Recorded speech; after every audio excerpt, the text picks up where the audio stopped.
Just একটা product. এরকম লক্ষ, লক্ষ প্রোডাক্ট আছে চায়নাতে। মানে আপনি যদি বিজনেস করতে চান এখানে কসমেটিক্স আইটেম দিয়ে ভাই ৬ মাসে আপনি কোটিপতি হয়ে যাবেন। যদি কসমেটিক্স আইটেম আনতে চান।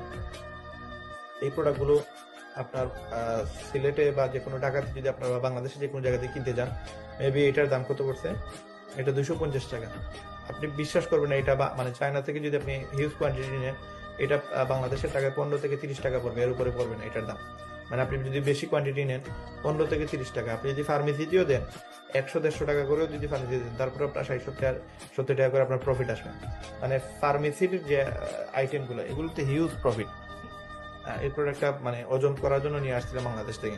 এটা প্রায় ৳৫৫০ মতো পড়ছে আমার কিনা এই প্রোডাক্টটা। কিন্তু এটা চায়নাতে কত জানেন? মানে বাংলাদেশে মাত্র ৳৩০-৪০ য় পাওয়া যায় এই প্রোডাক্টটা। মাত্র ৳৩০-৪০ য়। ধরেন আমি বাংলাদেশে নেওয়া পর্যন্ত এটার দাম হলো ৳১৫০ আমি যদি কোনো দোকানেও যদি আমি নিয়ে মানে ইনস্ট্যান্ট সেল করি, আমি ৳৩০০ বা ৳২৫০ চোখ বন্ধ করে সেল করতে পারবো। একটা প্রোডাক্ট যদি আমার ৳১০০ প্রফিট হয়, ১০ টা প্রোডাক্টে ১,০০০, ১০০ টা প্রোডাক্টে ১০,০০০ এখন ১,০০০ প্রোডাক্টে আপনার ৳১,০০,০০০ প্রফিট। তার মানে আমি প্রোডাক্টটা মানে ইম্পোর্ট করতে পারলেই আমার প্রফিট।